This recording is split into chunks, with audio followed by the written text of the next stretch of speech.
राति रे भोजी खावा मु कौटिकी गली भोजी रे किए नाचुला शेष पर्यंत देखु मोर मिनी ब्लॉग को जय जगन्नाथ सांग माने मु आपण मानकर प्रिय बादल सबुदिन भली मु मोर मिनी ब्लॉग को घर पाखु आरंभ करछि।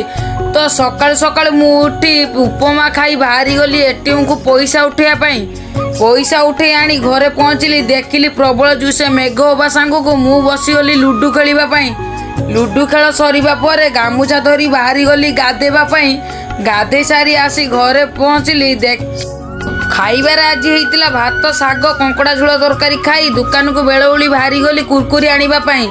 तो कुरकुरी आनी सारी आसी घरे पहुँचली। राति एबार बाहरी गली मैरेज प्रोग्राम को भोजी खाइबा एंट्री रे होता अंडा चप आउ चिकेन पकोड़ा खाइलु तापर गुपचुप खाई बाहरी गलु भात खाइबा भात खाई सारी आसला बेले पान चुबाई बाहरी आसिलु कार्टून सांगरे खेलिबा मु आउ मो सांग माने पांडा सहित आउ गोरिल्ला सहित खेली आसी घरे पहुँचली। भिडियोटी एइटी मु एंड करछि पुणी देखा हबो नेक्स्ट ब्लॉग रे।